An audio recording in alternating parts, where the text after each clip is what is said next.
No nosso casamento, prometemos nos amar até que a morte nos separe. Estar sempre ao lado do outro, rindo juntos e curtindo nossas memórias. Mas de uns anos pra cá, ela começou a se esquecer. De nossas histórias, dos amigos, das viagens, até de como nos conhecemos naquele verão de 1950. De toda a nossa vida juntos. Foi quando descobrimos o poder de nostalgia. Agora ela pode curtir nosso passado no presente. Nostalgia pode causar lapsos psicóticos. Use sob supervisão médica.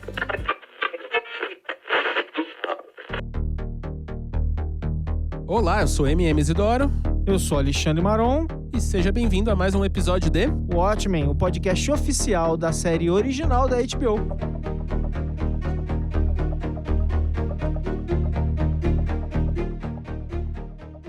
Gente, e aqui estamos no 6º explosivo episódio. E que episódio, hein, Maron?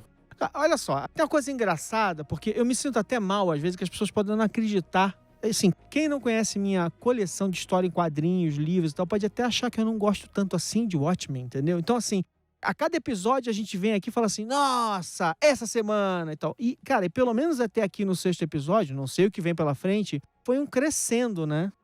Foi um negócio mais incrível do que o outro. Assim, esse episódio eu achei sensacional. Foi, a gente... Além de ser fã do Watchmen, eu que sou muito fã do trabalho do Lindelof, né? A gente sempre fala de Leftovers aqui, eu tô muito feliz de saber que tem muita gente que começou a ver Leftovers recentemente, que a gente começou a comentar aqui no podcast. Então, pra vocês aí que estão nessa jornada, que inveja que vocês estão vendo pela primeira vez.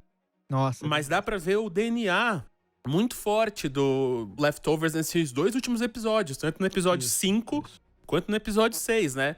No episódio 5, a gente vai pra um lugar igual ele fazia com o pastor, com o Matt, né, que sempre tinha um episódio que era meio Matt se ferrando ali, né? Eles achando que tinha uma coisa divina acontecendo com ele, o episódio parava, a gente parava de seguir a Nora, todos os outros personagens, ia seguir só o Matt.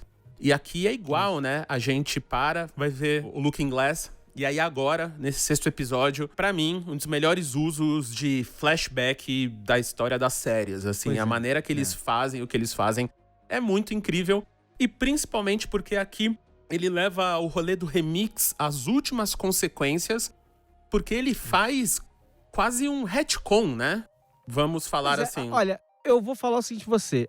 A primeira palavra que me ocorreu quando eu comecei a ver as cenas acontecendo foi exatamente o termo que você usou, retcon, né? Esse termo retcon é quando alguém retroativamente pega uma história que já foi contada e aí tenta fazer pequenas mudanças para ajustar, né, a mitologia, para fazer alguma alteração que interessa para a história que você está contando agora e tal. Então, tecnicamente, de certa forma, é um retcon, porque ele vai lá no passado. Então, mas eu acho que é muito legal porque ele conta exatamente o que não foi contado, né?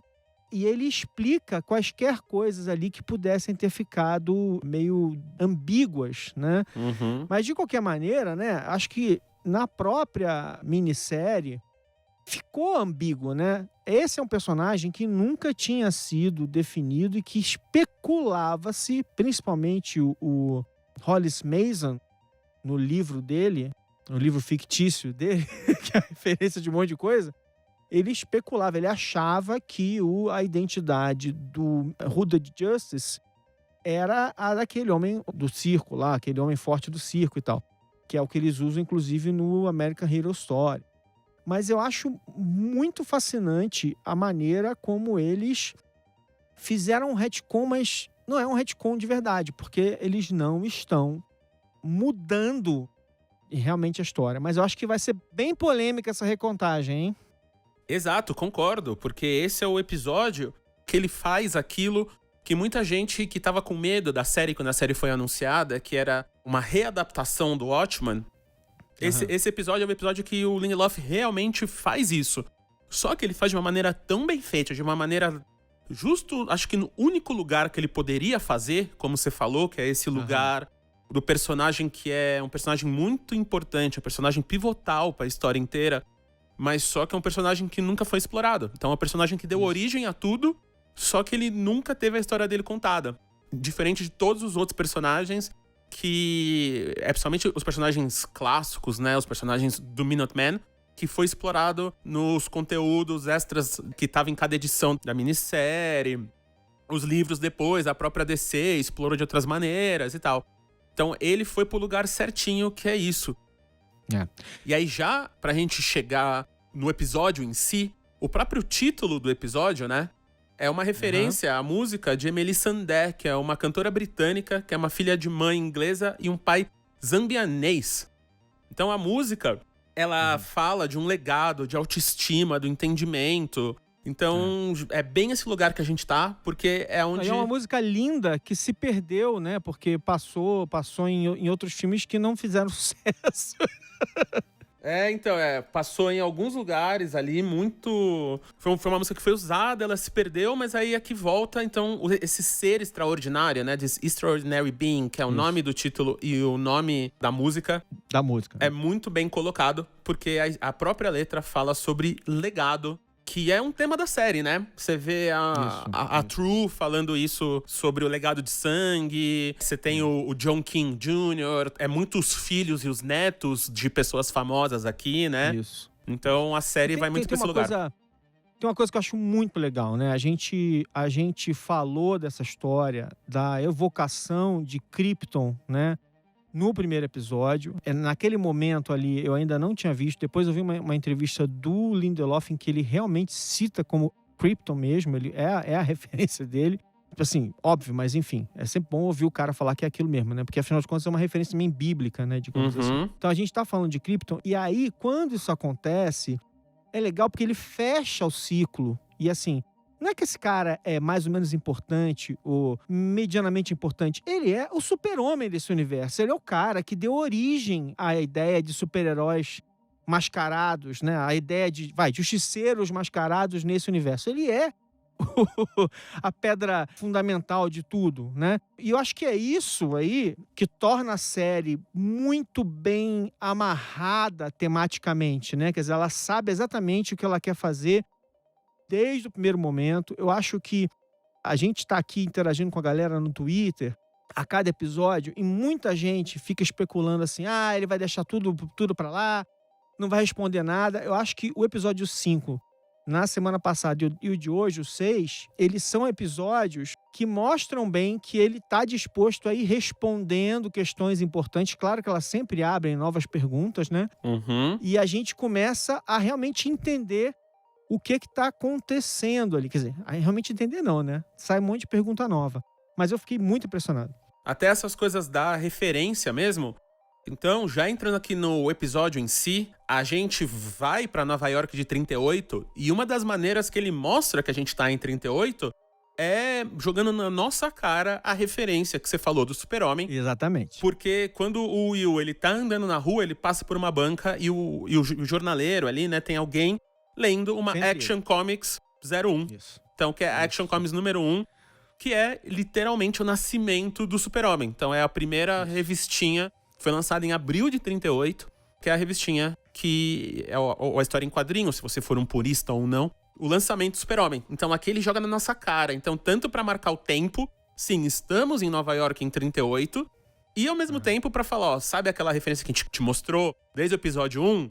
Então, aqui, é verdade, toma. Então, isso já é incrível. E esse episódio, ele parte de um lugar que acho que a gente pode falar aqui antes de entrar no recap mesmo, que é o lugar da nostalgia, né?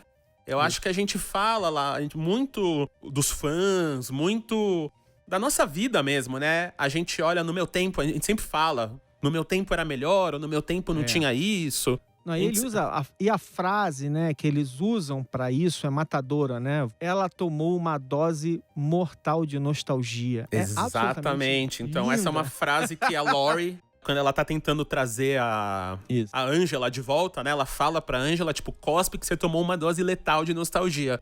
E isso, quando a gente tava assistindo o episódio, né, Maron? A gente olhou um pro outro. Porque é aquelas frases que dá pra ver claramente que os roteiristas não estão usando só na série, mas estão usando pra fora também, né? Eles estão usando pros próprios espectadores. De tipo, caras, vocês sempre vão ter o Watchman, mas isso aqui é novo, isso aqui esquece esquece a nostalgia e vamos pensar no novo. Então a gente tá nesse flashback que não é um flashback, tem as suas pílulas que chamam nostalgia. Nostalgia é um título é um nome muito famoso no mundo do Watchmen, porque também era o nome do perfume que o Veidt vendia nos anos 80, né? Que tem o comercial dele. Que, aliás, apareceu no episódio anterior, né? Tem anúncio da nostalgia no episódio anterior. Então, é uma ideia que os criadores da HQ já traziam, agora o Lindelof traz pra série. E principalmente acho que é um comentário tanto pra gente, né? Quanto na série.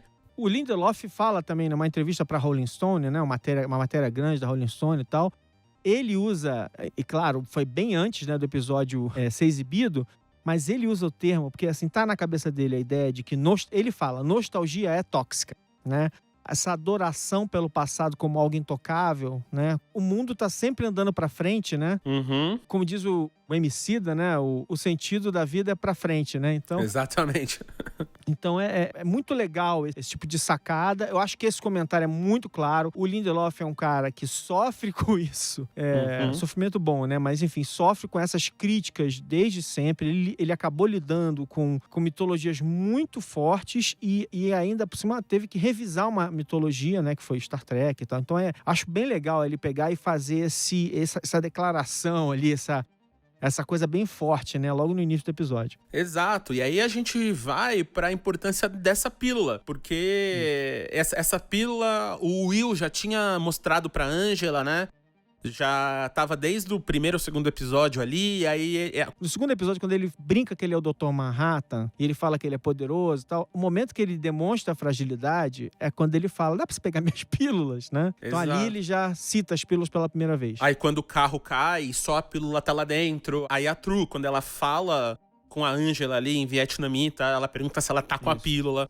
E aí agora a gente descobre o porquê a pílula é importante. A pílula, basicamente, ela é as memórias do Will em forma de pílula. Então é nessa razão que ele tá aparecendo pra Angela agora, que a gente ainda não sabe porquê o plano que o Will ele tem com a True passa pela Angela saber quem ele é. É bom lembrar que a namorada do Wade, no episódio passado, quando ela fala pra ele daquela droga, ela faz questão de falar assim, essa droga, inclusive, ela tá proibida, porque ela tinha efeitos de causar psicopatia de pacientes que usavam. Então,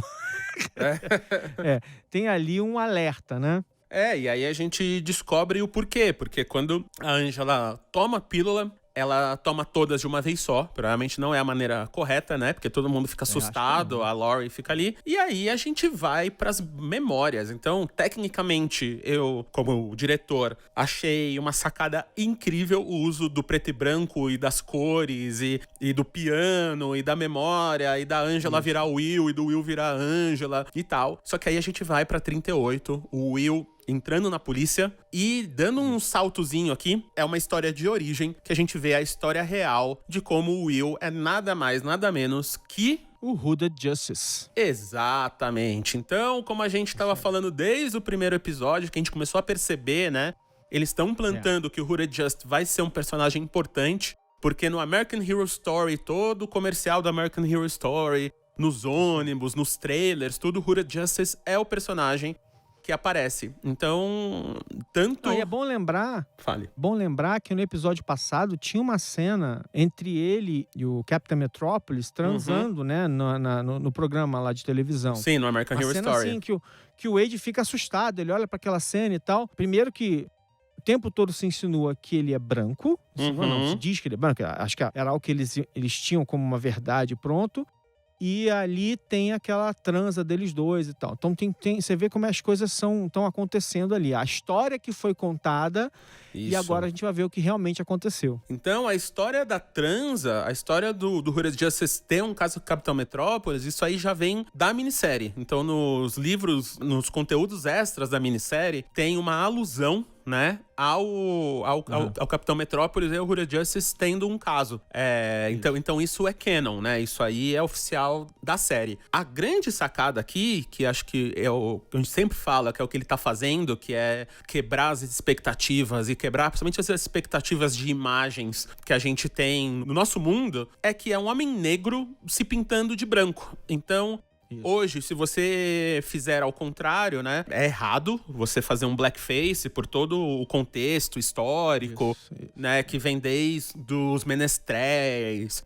E, né, tem todo um conceito de racismo mesmo, de branco se pintando de negro.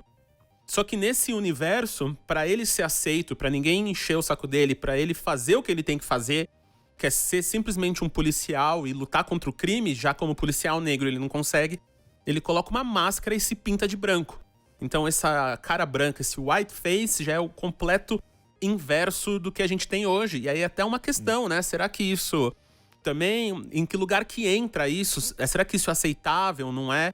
E é por isso que as pessoas veem ele como branco. Porque quando vê só o buraco do olho dele aqui, ele tá branco. Então, galera, não leva em consideração ele ser negro. E é legal, assim, já que a gente tá falando do uniforme, né? Uma das principais histórias, uma das principais coisas contadas nesse episódio é a origem desse uniforme muito louco, muito bizarro, que a gente ficava assim, tipo, mas por que é isso, né? De repente, cara, depois que a história é contada, parece que nunca foi de outro jeito, né? Simplesmente faz todo sentido a formação do uniforme dele. Né? Aquela coisa de que ele entra na polícia, né? Ele tá todo feliz, tá se sentindo orgulhoso pra caramba. Você vai conhecer, você vai ver que ele tem uma namorada, que eles parecem se dar muito bem e tal. Ele entra na polícia, ele é avisado de uma conspiração, ele não consegue entender o que é. Quando ele vai entender, ele vê que os brancos que cometem crimes têm um tratamento especial lá dos policiais brancos, e quando ele tenta se rebelar contra aquilo, os policiais resolvem dar uma lição nele. A lição é levar ele, enforcar ele, né? Dar uma sensação de enforcamento pra ele naquela árvore e jogar ele naquela situação pra humilhar ele e falar assim, agora você fica quieto, se coloque no seu lugar, né? Esse episódio, você vê que ele é quase o meio, a gente tá indo pro final da história, só que ele é um episódio espelho com o que a gente viu até aqui. Então, da mesma maneira que a gente conhece o Will, quando ele tá enforcando ali, né? Que a gente descobre quem ele é e tal, quando ele tá enforcando o Judd, aqui você vê que é uma coisa que é histórica, que é quando ele entrou na força de polícia, ele já tava ali, e aí ele leva esse símbolo com ele. Tá fechando um ciclo, tá fechando um ciclo que demorou 70 anos, 80 anos pra ser fechado, né? E essa coisa do Judd, você vê que é muito forte, por quê? Se você tá vendo os conteúdos extras, tirando o HBO Extras, tirando rever o episódio na HBO Go, tudo isso, a gente já falou nos episódios passados da Piripedia, que é os conteúdos extras que a HBO tá colocando no ar, em inglês por enquanto, né? Acho que vai continuar em inglês, mas a gente vai trazer alguns pra vocês aqui. No episódio 2, que é o Martian Feats of Command Horsemanship, ele coloca uma carta falando sobre... que é do vô do Judd, parece, né? Que é falando sobre o quadro e o porquê esse quadro existe. Para quem não lembra, o nome do título do episódio 2 é um quadro que é um quadro ao contrário, que é o Martial Horsemanship of Comanche, é inverso. Mas nesse quadro, a gente descobre que é um pintor que ele mesmo plagiava os próprios quadros para ganhar mais dinheiro e vender. E esse quadro tá na casa do Judd. E ele tá na casa do Judd, quando você vê ali no velório dele, porque o vô dele ganhou. E a assinatura do vô dele na carta é o símbolo do Ciclope. E o que é o símbolo do Ciclope? Que aí é quando, pra quem não lembra do episódio, o Ciclope é quando o aviso que o Will recebe do chefe de polícia, quando ele tá se formando ali policial, e ele chega no ouvido dele e fala, tome cuidado com os Ciclopes. E o Ciclopes nada mais é do que o grupo interno é o grupo racista, né? O grupo de extremistas brancos internos da polícia de Nova York. Então a família do Judd já tem esse histórico. É o braço, são os clássicos braços da KKK, da Ku Klux Klan na polícia, que tem inclusive registros históricos e tal. Exato, então dentro da própria polícia americana eles já têm esse lugar, né, já tava esse lugar, e ele é avisado, e é exatamente esse grupo que tenta matar o Will. Então é um grupo que tá envolvido com corrupção, que tá envolvido com a máfia italiana, que tá envolvido com uma porrada de coisa, e principalmente com nazismo, e aí o nazismo é uma coisa que eles comentam, né, Marão? Isso. Vamos lá, aí, inclusive, a gente tem um momento ali que quando eu vi, eu falei assim, não, gente, não é possível. Que ele passa, por exemplo, em frente ao Madison Square Garden, né? E tá acontecendo uma espécie de convenção nazista, né?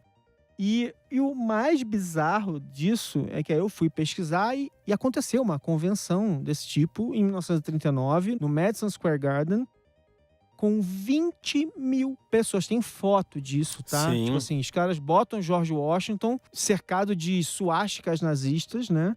E aí eles lá falando umas palavras de ordem lá, acabar com a dominação dos cristãos americanos por judeus, acorde América, como é que é? Vamos esmagar o comunismo judeu, tal.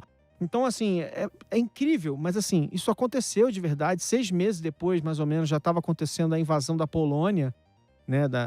Hitler invadiu a Polônia e tal. Então, assim, aconteceu em Nova York. Ele passa em frente, ele tá realmente passando pela história ali. É um comentário importante, ali, pra você entender que essas coisas aconteceram mesmo. É assustador, assim. Então, quando ele faz essas conexões, é importante você entender que as coisas estão ligadas, assim. Exato, e é essa época que tanto os Estados Unidos quanto as Américas, né? Elas não estavam ainda com a certeza de que lado da guerra elas iam tomar, por incrível que pareça. Então, tanto nos Estados Unidos quanto no Brasil a gente tem imagens de blimps nazistas, então aqueles zeppelins gigantes com a suástica voando em cima do Rio de Janeiro, né? Imagens que a gente esqueceu, que a história muito esqueceu, a gente não fala tanto. E esse encontro no Madison Square Garden, pra quem não conhece, o Madison Square Garden, ele é uma das casas de show, uma das casas de evento mais importantes dos Estados Unidos. Então, tipo, vai desde jogo de basquete a esportes, a shows de arena Madonna, gigantes. Então, é um dos lugares de superstar. Quase centenários, mas um dos lugares mais importantes. É meio que, tipo, se você é uma pessoa muito famosa, você vai meio carimbar o seu passaporte pra fama extrema se você faz alguma coisa no Madison Square Garden. Então ter um encontro nazista lá é muito grande. Isso posto, o lado de fora também, as pessoas, protesto, pessoas indo contra também é grande, né? Então, isso aí. Então você tem 100 mil pessoas indo contra isso. Você tem 20 mil pessoas dentro do MSG louvando o nazismo e você tem 100 mil pessoas lá de fora querendo acabar. Então, imagina a cabeça do Will com isso, né? Pois é. Não, e tem uma coisa assim, só dentro da pesquisa que eu fiz, a única mudança é que assim, na série tem que ser mais literal e direto, né? Talvez a única mudança seja que o evento, originalmente, ele foi anunciado, né, nos banners e tal ali fora, como um evento pró-americano. Patrocinado por uma organização antissemita que se chamava Federação Germano-Americana, que já estava ali organizada e estava fazendo summer camps lá, tipo assim, acampamentos de verão, em que eles falavam e eles doutrinavam as pessoas contra judeus. Enfim, é impressionante, né? E aí a coisa da coragem da série nesse episódio é muito forte. E da teoria, né? A gente já falou disso, da teoria por trás da história que a série tá querendo contar, o que a série tá querendo mostrar. Então, o Lindelof, ele traz, desde o primeiro episódio, ele começa a série num evento que quase ninguém lembra, o que era proibido de falar, que é o Massacre de Tulsa de 21. Aí você vem pra esse evento dos nazistas no meio de Nova York. Aí você vai pra criação, pro super-homem da série, né?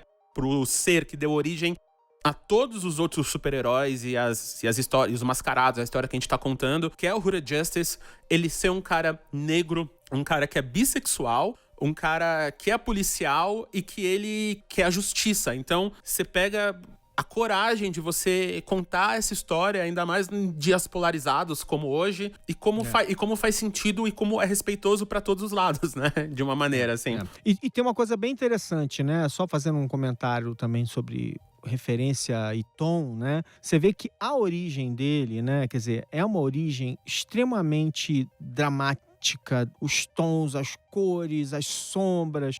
E ele tem uma identificação muito forte com aquele tom dos quadrinhos, das histórias em quadrinhos da EC, que era a Entertainment Comics, que era uma editora que certamente também influenciou, por exemplo, a clássica História dos Piratas, que a gente viu na minissérie e tal.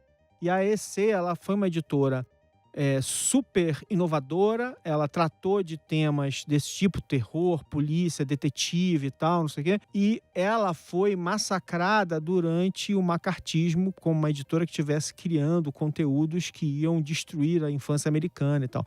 E esse tom quase de uma história de terror, né? O cara chegando todo arrebentado, com aquela corda amarrada no pescoço, aí ele vê um assalto, resolve esconder a identidade dele com o capuz, e aí ele salva aquele casal e tal. Então, essa coisa toda é muito dramática e muito origem de história em quadrinhos bem daquela época, assim, é muito, muito legal. Não, e isso fala muito do Will, né? Porque além de salvar esse casal, a menina que ele tá morando junto, né, que é a esposa dele, é o bebê que tava com ele no carro lá atrás. Então ele era um pouquinho mais velho, pra quem não lembra no primeiro episódio, quando ele é salvo em Tulsa. O bebê que ele tá segurando lá do primeiro episódio, a gente descobre que é essa mulher. Essa moça. E aí eles casam, só que ele fica nesse lugar, porque ele tem que se esconder sempre, né? Porque ele não pode fazer a justiça enquanto policial, ele não pode mostrar a cara ou a raça dele enquanto mascarado, ele não pode se assumir até gay ou até bissexual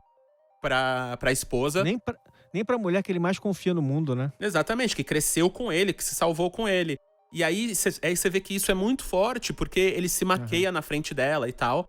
E eles têm um filho, que muito provavelmente é o pai o pai da Angela. E aí ele se sente mal quando ele vê o próprio filho pintando a cara de branco. E ele fala, cara, na cara dele dá pra ver ali que o filho tá emulando ele, mas só que ele não quer que o filho emule ele, né? Que o filho não faça isso, que o filho tem que assumir quem ele é. Que já basta ele ter todos esses traumas, né? De ter perdido o pai, de ter tudo isso. Só que isso não adianta em nada, porque a mulher pega o filho e vai embora. E muito provavelmente é daí que a mulher dele, alguns anos depois, ou o próprio filho, vai pro Vietnã e fica lá. E aí a história da Angela acontece. É importante ali, né? Quer dizer, quando ele vai sendo consumido, né, pela identidade do Who the Just, pela batalha que ele se impõe, né? Ele sabe que aqueles inimigos existem. Pouca gente acredita nele. Os próprios aliados dele, né? Quer dizer, fica muito claro ali como os Minutemen eram um golpe publicitário, né? Pelo menos pro Who the Just, que tinha um objetivo, e vai vendo como eles eram, né, uma coisa meio de espertalhões ali. O Capitão Metrópolis mesmo, né? O que eles querem é aparecer, eles querem vender coisa, é o dollar bill vendendo no banco.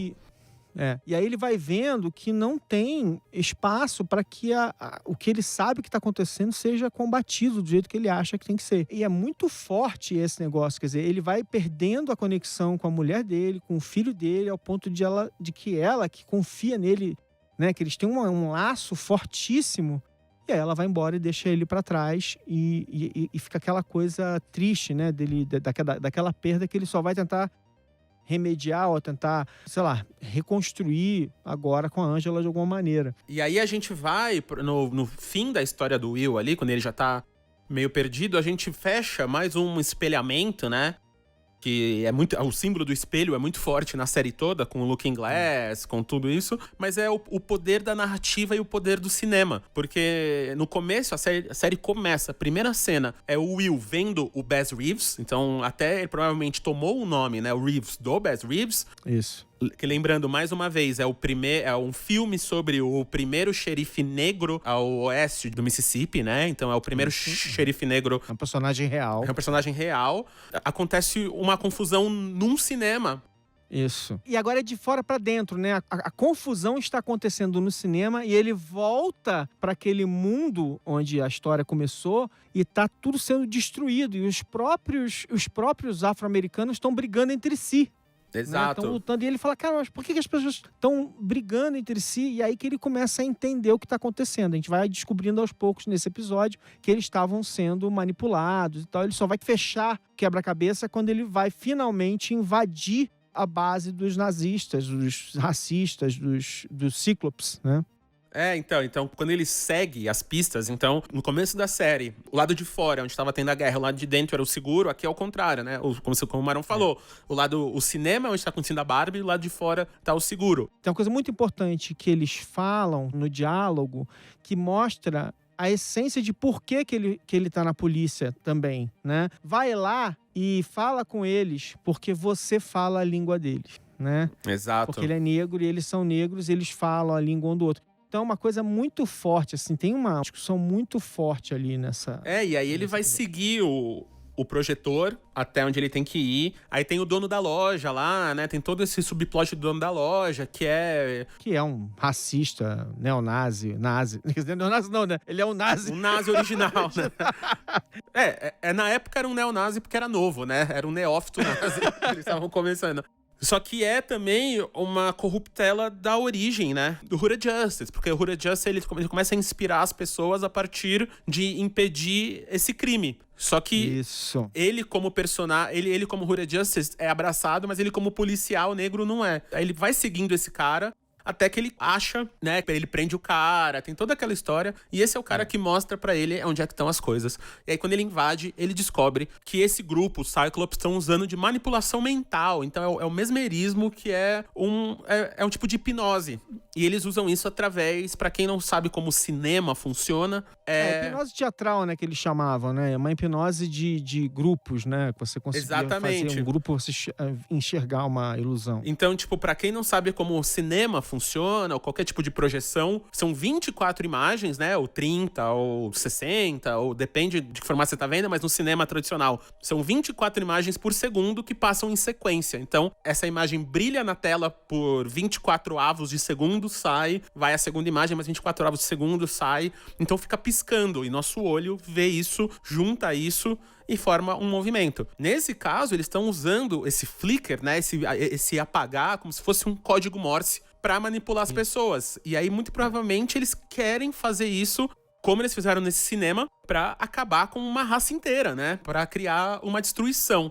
E ele guarda esse livro e esse conhecimento, então lá na frente, quando ele tá com o Judd, e você vê a luzinha piscando na cara do Judd e a luzinha piscando na Angela... Então, é quando a gente finalmente vai fechar o ciclo ali da história, e eles vão mostrar como foi que ele matou o Judd, né? Então quando ele fala, fui eu que enforquei o Judd, ele não tava mentindo, porque foi ele que manipulou o Judd a se auto-enforcar. Então ele com a lanterninha dele ali, fez esse mesmerismo e conseguiu convencer o Judd a se enforcar, a se autoflagelar ali, né?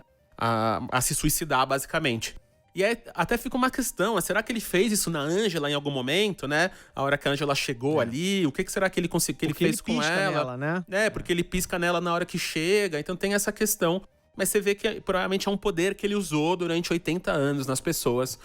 E você vê que ele fica completamente raivoso, porque lá atrás, quando ele descobre isso, ele mata todo mundo, né? Põe fogo no lugar. Tipo, e aí o Hura Justice para de ser esse cara que quer uma justiça clara, justiça policial. Ele percebe que não tem como ter isso. E ele vai pra um lugar de violência. E outra coisa importante, né? Quando acontece aquele momento em que ele explode aquele lugar todo, queima tudo, e ele para e olha para aquele cenário, de novo, vamos espelhar mais uma vez, ele tá voltando para aquele momento, no início do primeiro episódio da série, quando ele olha para a cidade dele queimando, né? Quer Exato. dizer, ele volta para aquele momento de sair de Krypton, né? Ele tá olhando para aquilo tudo e o ciclo se fecha, né? É como se ele tivesse finalmente, depois de todo aquele tempo. E aí, de novo, é uma discussão ótima pra série, assim, tipo, violência com violência, é isso, é a resposta, tá? Mas o fato é que, naquele momento, ele revidou diretamente, de forma enérgica e até, assim, impiedosa, o que ele sentiu e que ele sofreu naquela Tulsa, naquela Black Wall Street de 1921, né? Exato, esse é um episódio muito disso, né? De questionar de tudo que o Will sofreu, ele tem que decidir se ele vai infligir isso nas pessoas ou não ele mesmo. Então, da mesma maneira que ele viu Tulsa queimar na mão dos brancos, agora é ele que queima os brancos, né? Com a força dele. Da mesma maneira que ele é enforcado, aqui ele enforca um policial. Então, você vai nesse vai e volta nesse episódio inteiro. E é o único. Incrível. Não, é um episódio incrível. E é um episódio muito forte nessas questões, né? Acho que essa questão social que muitas séries, muitos filmes estão chegando. Então, desde o Coringa, estão usando, que é o uso até quando você pode ser humilhado. Até quando uma minoria, que é uma minoria histórica, né? Uma minoria social, não uma minoria numérica. Até quando eles aguentam e o que eles fazem, o que acontece quando eles revidam. Então talvez aqui o plano dele com a trio, né? Esse plano que eles estão armando ali no final do terceiro episódio, que ela pergunta quando é que você vai falar quem você é e tal, que nesse episódio a gente descobre. Então eles estão armando alguma coisa que vai acontecer em 3 dias no tempo da série. Isso. A gente vai estar descobrindo agora que talvez é uma mulher asiática, né? Que virou trilionária, é um cara, teve a guerra do Vietnã, ela tá nos Estados Unidos. Então tem algumas dicas que a gente começa a perceber que a série tá indo pra esse lugar e nesse questionamento, né? De até quando você pode ir pra fazer o que você quer. Um acerto de contas Pra conseguir a paz, isso, que era basicamente a questão do Veidt. O Veidt, quando ele joga a Lula gigante, é essa questão. É tipo, eu tenho que matar 3 milhões de pessoas em Nova York pra simplesmente a civilização não morrer, né? A gente não acabar na guerra nuclear. Então aqui a gente tá indo num lugar micro dessa questão. Isso. E em paralelo a isso, a gente viu também todo o bastidor de que a Angela... eles estão tentando tirar a Angela dali, né? Resgatar ela daquele delírio, daquela sensação. Então vem o Carl falar pra ela, né? E vai redefinir mais uma vez pra gente. Ó, você nasceu em 76, nós temos 3 filhos, o presidente é Robert Redford. Ele vai tentando trazer essas informações e tal, e reforçar isso. A gente tem a própria Laurie, né, falando com ela. Então você tem ali uma tentativa de trazer ela de volta, só que agora ela certamente é um personagem com novas motivações, com uma nova visão do mundo. Quer dizer, vem muita coisa por aí. Então acho que é legal a gente agora dar uma...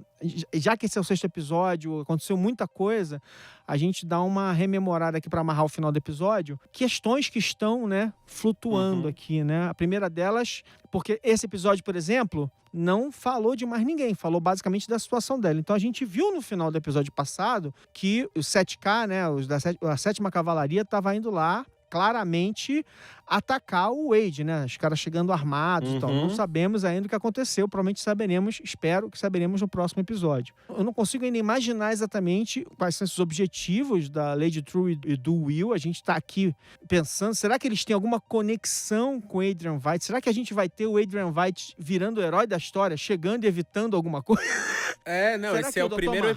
Esse é o primeiro episódio que o Veidt não aparece, né? Isso. Então, em todos você tem a construção do Veidt ali. No último a gente descobre que ele tá numa lua de Júpiter, provavelmente. Tá mostrando ali. Ele deve tá ali. Inclusive, no Twitter, alguém falou que poderia ser Europa. E realmente, assim, Europa pode ser que seja. A gente não sabe se tá? Querido ouvinte. Mas é um bom palpite porque o planeta que tá ali não é Marte. Aquele planeta ali que ele tá, não é Marte. E Europa assim, a ficção científica já usou a Europa antes, inclusive 2010 e companhia, né? Histórias do Arthur Clarke e tal, já usou a Europa antes como cenário de... que é uma lua que tem água, dá pra fazer, e aí fica esse questionamento. Será que o Dr. Manhattan tá envolvido ali? Porque logo, na única vez que a gente vê o Dr. Manhattan, ele tá construindo uma réplica em Marte do Castelo do Veidt. Agora a gente descobre que ele tá numa lua. Então, o que vai acontecer? A gente tá com essas coisas do espelhamento na série inteira, né? Eu tô curiosíssimo pra saber, porque assim, claramente... Aliás, é uma coisa interessante também pros nossos queridos ouvintes saberem, assim, o próprio, de novo, o Lindelof em entrevistas falou que toda a mitologia do Veidt, pelo menos grande parte dela, foi filmada em separado mesmo, né? Até porque ele tá em outro lugar, né? E que depois eles foram escrevendo os episódios e fazendo os encaixes. Então, assim, eu tô curiosíssimo para saber o que vem a seguir, né? Se eles vão realmente se encontrar, né? Como eles vão se encontrar, em quanto tempo se passou, né? Porque me parece que a gente tá vendo de forma comprimida 4 anos da vida do Veidt no cativeiro, né? E de alguma maneira ele tá tentando escapar de lá e tal. E a gente descobriu no episódio passado que ele tá, né, em algum lugar no espaço, ou era um portal de teleporte, não sei. A gente ainda não sabe direito. Porque pensa que no mesmo episódio que eles mostram um portal de teleporte, eles mostram ele pulando num lugar e caindo num lugar no espaço. Então poderia também ser alguma outra coisa. Não, e ele mesmo falando, né, do teleporte da Lula, que tem que ficar chovendo nas telas. Então tem uma porrada de então coisas. Tem muita coisa, assim, tem muita sutileza e muitos detalhes que tem que ser encaixados e que, assim, eu diria, depois, inclusive acho que esse 6º episódio, que nós teremos uma reta final explosiva, né? E que a gente vai ter aí pela frente. Eu acho que eles vão amarrar. Eles prometeram que essa temporada é autocontida. E eu não acho. Eu acho que, assim, o que precisa ser respondido, que seja crucial, vai ser respondido. Eu não acho que nenhum criador tem que ficar respondendo cada item como se fosse um questionário, tá? Acho que deixar coisas abertas para nossa interpretação é legal e tal. Mas eu acho que ele vai responder, sim, as principais questões, né? Eu tô curioso para ver como é que esses personagens vão ou se vão se encontrar. Eu não sei quem é herói e quem é vilão, né? O Will é vilão, herói, anti-herói. A Lady True é o quê? O Veidt é o quê nessa história? Teremos Dr. Manhattan ainda na história? Essas coisas todas, tal. Eu acho uma coisa muito, muito interessante também é o seguinte, porque no episódio passado a gente foi lembrado pelo encontro do Wade com o senador, né, de que tem alguma coisa, assim, todo mundo acha que foi a 7ª Cavalaria que matou o Judge. Só a gente sabe, né? E agora eles... Só a 7ª Cavalaria e nós que estávamos com a Angela sabíamos o que tinha acontecido, né? Então é muito interessante você pensar que tem forças diferentes em ação, né? A 7ª Cavalaria não está no domínio da situação, eles não sabem tudo o que está acontecendo, eles não sabem do Will, eles não sabem do plano dele, não sabem da Lady True, né? Tá tudo meio que assim, o senador não sabe exatamente o que está acontecendo. Ele botou a Laurie lá porque ele está tentando descobrir o que aconteceu. A Laurie não sabe da ligação dele com a 7ª Cavalaria. Então tem um emaranhado de relações e mistérios. Talvez ela até já desconfie, porque ela é muito esperta, ela tá sempre um passo à frente de todo mundo, mas tá todo mundo ali, um achando que o outro... Então, assim, acho que os próximos 3 episódios prometem muita tensão, muitas descobertas e muitas coisas interessantes. Eu tô muito animado, tô arrasar. Os 3 episódios, a gente pode falar que são os episódios da Valesca Popozuda, né? Que é o tiro, a porrada e a bomba. Tipo, eles não têm como não... Eles não têm como não fazer isso, porque a gente tem tanta ponta solta.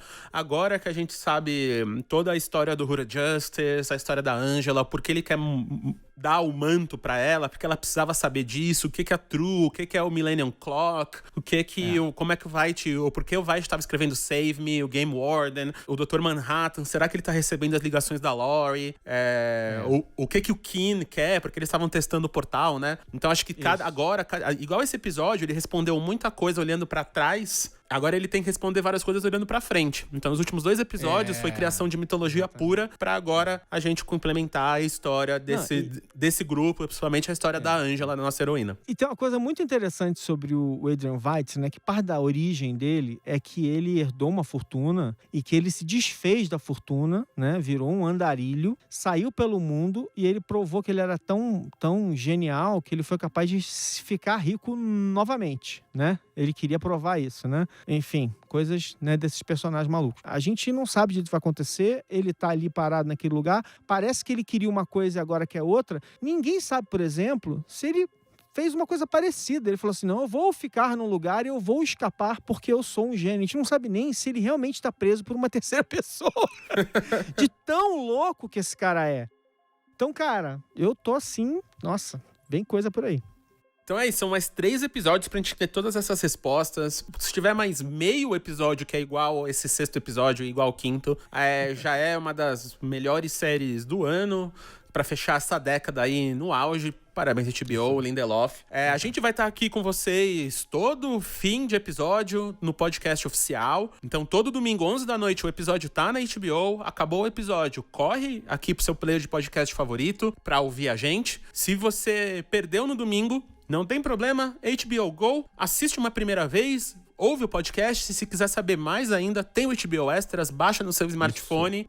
Sincroniza com a imagem ali, com o episódio, e vai tendo ainda mais informação. E a app de extras tem uma coisa muito importante, porque ela vai dizendo quais são todas as músicas que estão tocando no episódio. Eles vão dizendo música por música, quem cantou, que versão é, muito importante. E a gente se vê aí domingo que vem no episódio 7. Correto, Alexandre Maron? Correto, a gente se vê no episódio 7. Então até domingo que vem, galera. Valeu, abraço.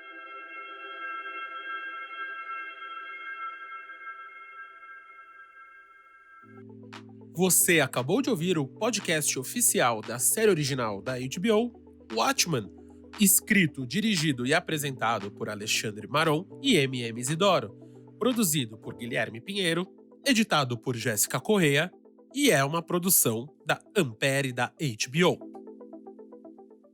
Ampere.